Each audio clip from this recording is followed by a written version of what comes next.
Hello student, आज हम class 8 में सामाजिक विषय के अंतर्गत भूगोल में कृषि एवं सिंचाई टॉपिक पढ़ेंगे। आप भोजन में क्या क्या लेते हैं? आप कहेंगे दाल, चावल, रोटी, सब्जी, ये सब चीज़ें आप अपने भोजन में लेते हैं। फल, ये सब चीज़ें हमें कहाँ से प्राप्त होती हैं? आप लोग जब कभी अपने गांव जाते होंगे तो आपने देखा होगा कुछ व्यक्ति जो है खेतों में काम कर रहे हैं। तो जो खेतों में काम करने वाले व्यक्ति होते हैं वो किसान होते हैं, और खेतों में जो कुछ भी वो जो भी पौधे उगाते हैं जो कि हमारी आवश्यकताओं की पूर्ति करते हैं उसे हम कृषि कहते हैं। तो कृषि से तात्पर्य आपको बहुत अच्छे से समझ में आ गया होगा कि कृषि से तात्पर्य केवल खेती या फसल उत्पन्न करना ही नहीं है कि खेती जो है हमारी आवश्यकताओं की पूर्ति करती है, क्योंकि तो कृषि से तात्पर्य केवल खेती या फसल उत्पन्न करना नहीं है, बल्कि कृषि के अंतर्गत पशुपालन, मुर्गी पालन, मधुमक्खी पालन, रेशम कीट पालन, बागवानी और मत्स्य पालन भी आता है। भारत एक कृषि प्रधान देश है और हमारे देश की 55% जनसंख्या कृषि पर निर्भर करती है, यानी कि खेती पर निर्भर करती है। और देश में कुल उत्पादन का 22% भाग, कितना परसेंट? 22% भाग देश के कुल उत्पादन में कृषि का भाग है 22%, यानी कि कृषि से जो भी उत्पादन होता है वो भारत के विकास में उसका 22% है। कृषि से हमें उद्योगों के लिए कच्चा माल भी प्राप्त होता है। तो कृषि किसी भी देश के आर्थिक विकास की आधार जो है वो आधारशिला कृषि होती है। हमारी आवश्यकताओं की पूर्ति भी कृषि यानी कि खेती के माध्यम से होती है। अब आप कहेंगे कि हम जो किसानों को आपने खेतों में देखा होगा कि वो कोई हल चला रहा है, कोई बीज बो रहा है, कोई फसल उगा रहा है, जिससे कि हमारी विभिन्न प्रकार की खाद्यान्न की आवश्यकताओं की पूर्ति होती है। तो ये फसल क्या है? फसल हम किसे कहते हैं? तो मनुष्य अपनी आवश्यकताओं की पूर्ति के लिए जिन पौधों को उगाता है उसे हम फसल कहते हैं। अब कृषि भी दो प्रकार की होती है। एक तो निर्वाह कृषि, ऐसी कृषि जिसे कि हम निर्वाह कृषि कहते हैं, और दूसरी होती है व्यापारिक कृषि। निर्वाह कृषि किसे कहते हैं? ऐसी पैदावार या ऐसी उपज जिससे दैनिक जीवन की आवश्यकताएं पूरी की जाती हैं उसे हम निर्वाह कृषि कहते हैं। फिर दूसरा है व्यापारिक कृषि। ऐसी फसल, ऐसी कृषि या ऐसी खेती जिसका मुख्य उद्देश्य बाजार में फसल बेचना है उसे हम व्यापारिक कृषि कहते हैं। जो हमारी निर्वाह कृषि है इसे हम स्थानीय कृषि भी कहते हैं। तो बच्चों, अब आपको अच्छे से समझ में आ गया होगा कृषि क्या है, फसल क्या है और कृषि कितने प्रकार की होती है, निर्वाह कृषि और व्यापारिक कृषि। अब हमारा देश जो है, हमारे देश में विभिन्न प्रकार की जलवायु पाई जाती है। हमारे देश में सभी प्रकार की मौसम होते हैं, सर्दी का भी होता है, गर्मी का भी होता है और बरसात का भी होता है। हमारे देश में विभिन्न प्रकार की मिट्टियां भी पाई जाती हैं, क्योंकि हमारा देश उपोष्ण कटिबंध में आता है। हमारे देश की जो भौगोलिक स्थिति है, जो आकार है, वो विभिन्नताओं को लिए हुए है। कहीं पर बहुत ऊंचे पठार है तो कहीं बहुत ऊंचे पहाड़ है, कहीं नदियों का उपजाऊ मैदान है तो कहीं कंकरीली जमीन है। तो इन सब विभिन्नताओं को के होते हुए हमारे देश में जो खेती है उसको हम अपने देश की जो फसलें हैं उन फसलों को हम 3 भागों में विभाजित किया है कि कैसे बच्चे जो है सही से अध्ययन कर सके।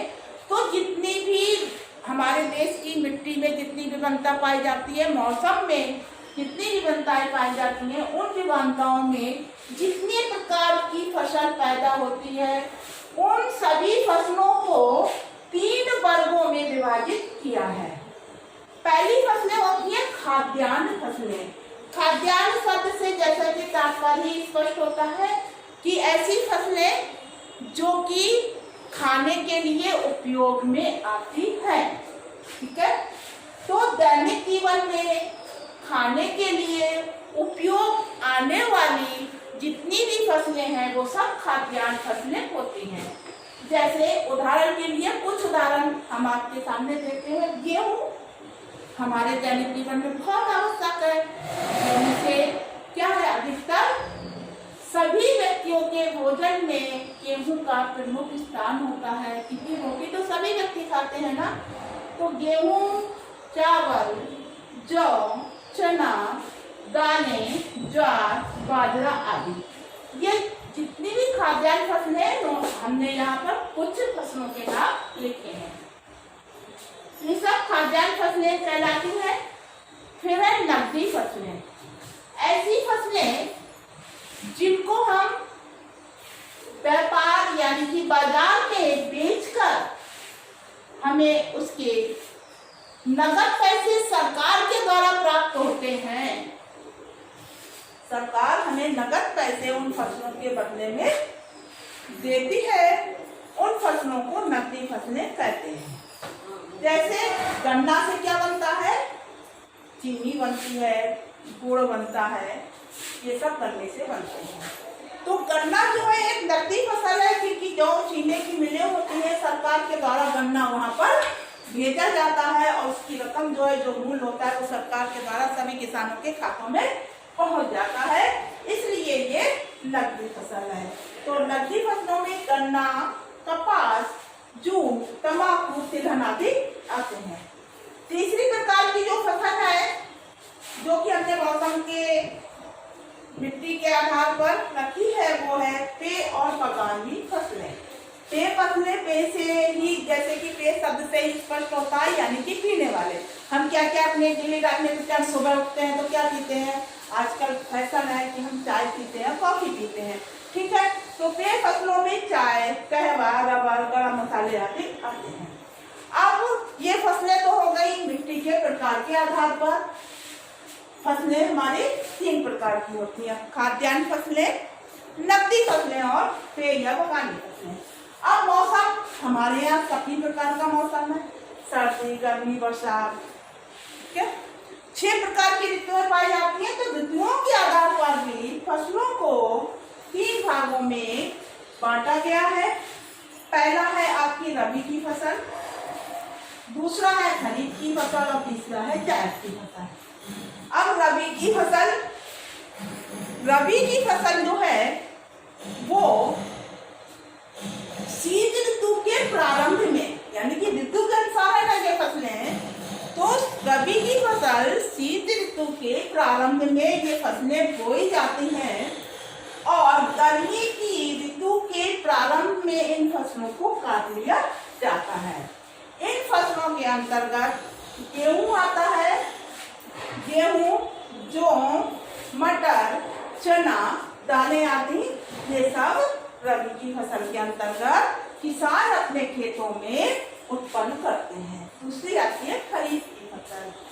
खरीफ की फसल जो होती है वो भी शीत ऋतु के प्रारंभ में बोई जाती है और वर्षा ऋतु के प्रारंभ में ये काट ली जाती है। खरीफ की फसल में चना आता है, खरीफ की फसल में चावल आता है और आपकी दालें आती हैं, मटर आती है, मूंगफली आती हैं, ये सब खरीफ की फसल में आती है।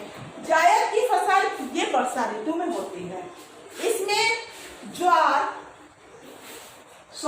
जायद की फसल में ज्वार बाजरा नहीं होता है, ये खरीफ की फसल में होता है। जायद की फसल में तरबूज, खरबूजा, ककड़ी और सारी सब्जियां जो कि बरसात के मौसम में होती हैं वो सब जायद की फसल में आती हैं।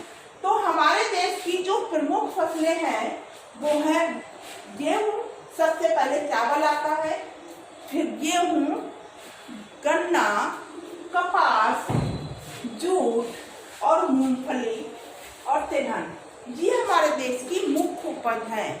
इन सभी उपजों के लिए किन क्षेत्रों में ये उपज अधिक होती है, भारत के कुल उत्पादन में इनका कितना योगदान है, या विश्व के उत्पादन में इनका कितना योगदान है, किन किन क्षेत्रों में, किन किन राज्यों में ये उपज होती है, और इन उपज के लिए कौन कौन सी भौगोलिक दशाएं आवश्यक हैं, ये सब हम आपको इसी लेसन के वीडियो नंबर 2 में आप लोगों को सारा विवरण, आप लोगों को ये टॉपिक हम आगे दूसरे वीडियो में समझाएंगे।